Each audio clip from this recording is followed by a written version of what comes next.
Our next guest says the president should take the deal and move on. But at this late hour, what's he really hearing about whether the president's going to hesitate? Republican Lindsey Graham, chairman of the Senate Judiciary Committee and golfing partner to POTUS. You get all kinds of scoops, so I know you've been talking to the president.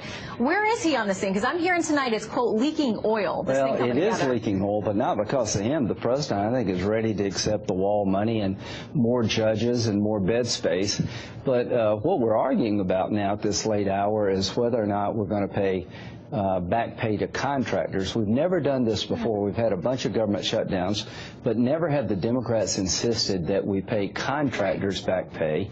I think that's a bad precedent to set. So they're throwing that in right here at the right before midnight. And they're also we're arguing about the Violence Against Women Act, which runs out Friday.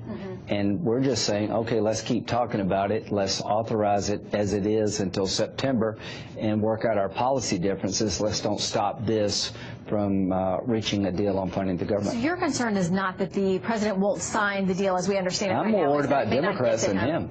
Okay, all right. So there's this, you know, there's been criticism from some on the right who say the president didn't get enough out of this deal. He has said, I'm going to use other avenues to move around money. Some folks on other networks, like Morning Joe, they don't think the president has the right to do that.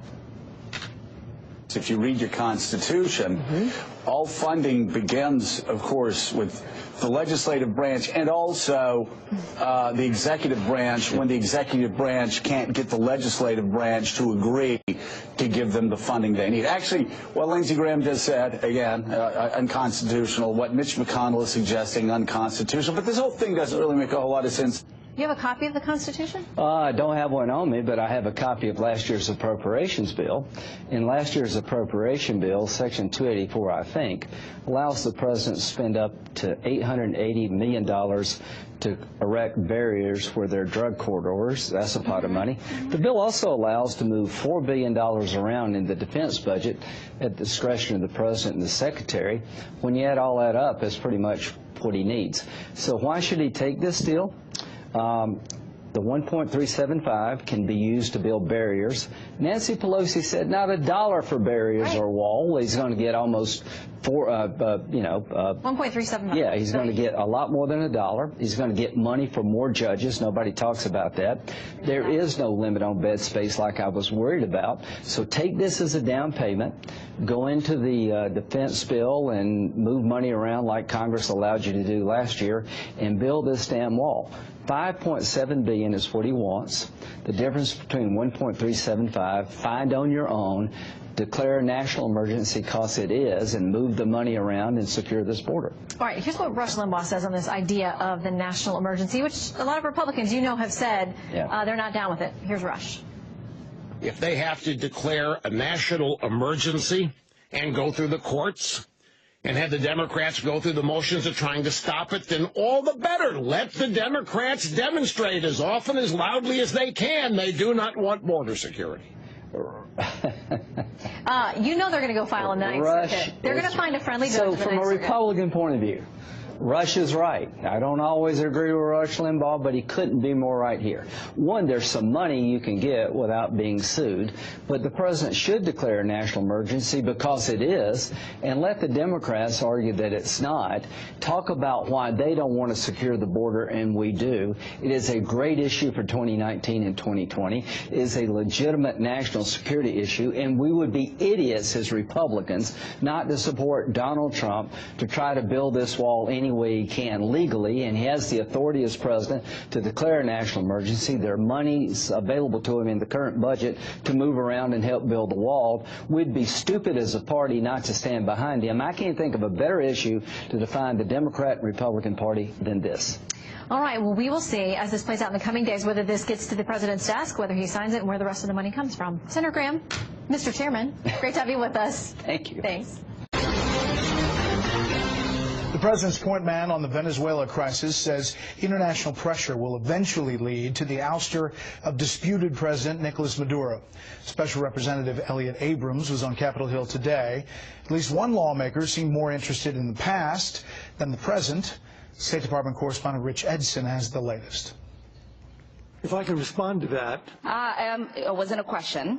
That was not a question. The Trump administration's new Venezuela envoy defending his work in the Reagan administration. One of the newest members of the House Foreign Affairs Committee questioned Elliott Abrams' credibility on Latin American policy because of U.S. involvement then in El Salvador's civil war.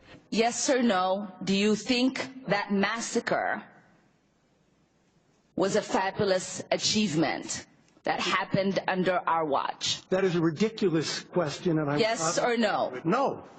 I will take that as a yes. I am not going to respond to that kind of personal attack. As Abrams defends the current administration's Latin American policy, disputed Venezuelan President Nicolas Maduro refuses to yield power to opposition leader and interim President Juan Guaido. There is a storm brewing inside the Maduro regime that will eventually bring it to an end. For those remaining supporters of the regime, we have one simple message. Your time is up. Much of Venezuela's military leadership appears to support Maduro. Abrams says now is the time for the armed forces to support the Venezuelan people. 2 weeks after National Security Advisor John Bolton appeared at a briefing with 5,000 troops to Colombia clearly written on a notepad, Abrams says the administration is not taking the military route. Meeting this afternoon with Colombian President Ivan Duque, President Trump refused to elaborate. I never talk about that. Are you sending 5,000 troops to Colombia? You'll see. The United States has sent food and medicine to Colombia. The United Nations says more than 3 million Venezuelans have fled during this economic crisis. Many arrive here in neighboring Cúcuta, Colombia. In August, Fox News traveled to Cúcuta, where tens of thousands of Venezuelans cross daily into Colombia to secure medicine, clean water, and food. Maduro's government is blocking American aid shipments there, claiming his country is not a nation of beggars. Leader Juan Guaido says he is organizing aid caravans into Venezuela starting February 23rd. That gives the military more than a week to decide whether to try and stop them. Colombian President Ivan Duque has committed to ensuring that those caravans arrive. Brent? Rich Judson, live at the State Department. Rich, thanks.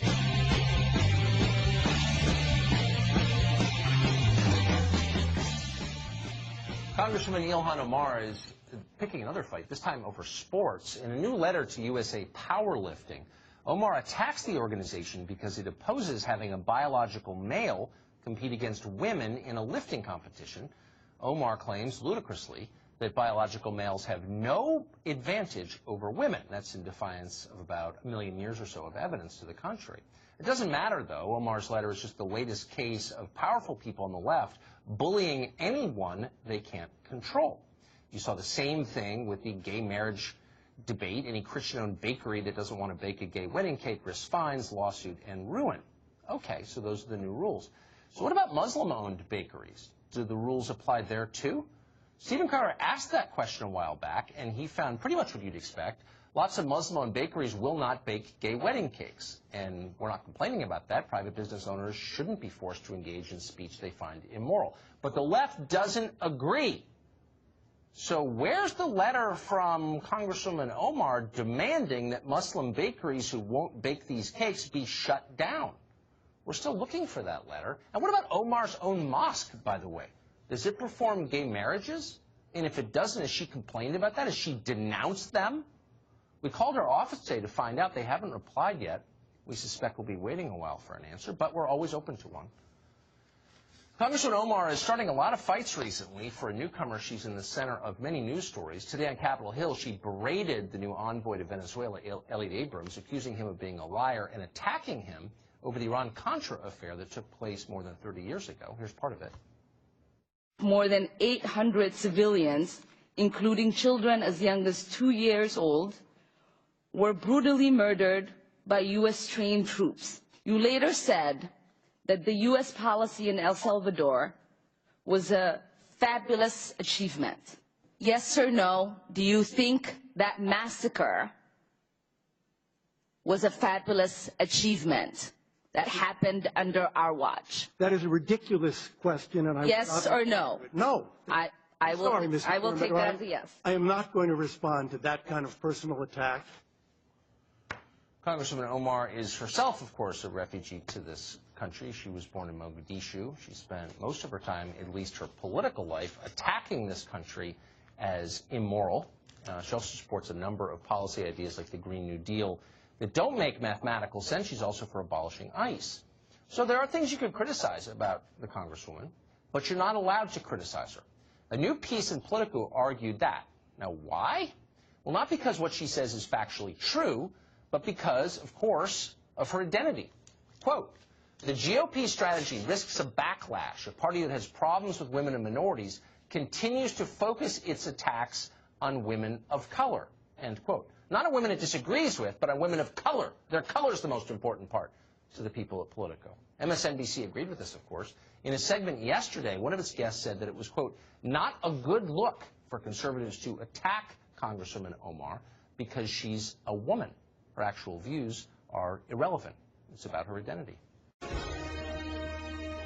I am not a tribal citizen. I am sorry that I extended confusion about tribal citizenship and tribal sovereignty and for harm caused. Just so we're clear, not a tribal citizen. However, there is the Texas bar registration card that surfaced where she clearly identified as an American Indian, but the Massachusetts senator seems to be fueling the controversy. She made a surprise appearance yesterday at a luncheon honoring Native American women leaders, and with that, Wednesdays with Waters. Teacher right up there. What do you think about that? I mean, this is longer than the Obama apology tour. I mean, she needs to stop apologizing. I've learned in my personal life, never apologize, Martha.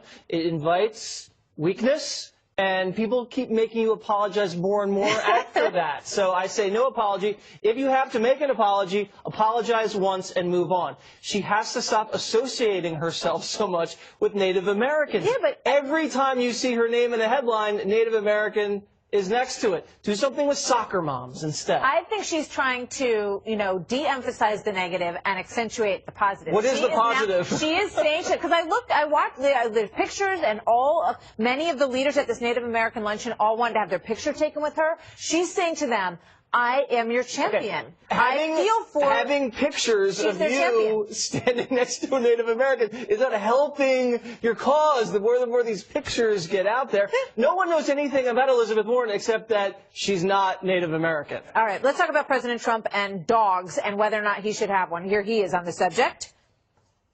How would I look walking a dog on the White House lawn? Would that be? Feels a little phony to me. A lot of people say, oh, you should get a dog. Why? It's good politically. I said, look, that's not the relationship I have with my people. I am what I am, and he doesn't like dogs. That's a great line. Not a dog guy, and I think I know why. He doesn't want to compete for attention with anybody. He has to be the cutest person in the room. No one can compete with President Trump. Any little poodle, no, the attention's going to go to the poodle and not the president. Might be onto something. Also, they say people look like their dogs, so I can just imagine. Oh, could you imagine? Could you imagine? Yeah, big blonde thing here. So here's. Well, here, we have your dog. Yeah. Let's see if Jesse's dog looks like him. Do we have Rookie? Oh, that does look like me. Pretty cute. Oh, pretty cute. You know what? My dog looks more like you, and your dog looks more like me. Let me see. Let's see your dog. See? Ooh, wait. What is that? He's a Woodle, a Wheaten Terrier and a Poodle. A Woodle. Squire, but he has black hair like you do. He's almost hard to see because he's so dark. Yeah, when you walk him at night, can you not see him? No, I don't like to take him out in the dark. A Woodle. Yeah. You have a Woodle. I have a Woodle. What's a big deal? You have a Poodle. Is there something better or worse? Poodle. Well, he's miniature poodle and Wheaten Terrier. A Wheaten Terrier. And what about, here's some really cute dogs. Speaking of dogs. Well, first of all, the Westminster winner was King. Fox Terrier, because my dog is not allowed because the category doesn't exist. But these are okay, there's King. Wow. Winner, big deal. We don't care about the winner. No, because my dog's not allowed in. Your dog doesn't have a category. There's no Woodle category. No Woodles, exactly, but there will be in the future. Pugdashians. Pugdashian. I made a joke during the commercial break about this, and I was told not to make the joke. Why? So I'm not going to make the joke, Martha, about the Kardashians and the dog. I'm just not going to say it, and I'm just going to say it's a beautiful animal. Just let everyone's imagination. But yeah, then you'd have to apologize and then apologize again. We don't apologize. Again. That's right. Thank you, Jesse. Thank you. Good to see you.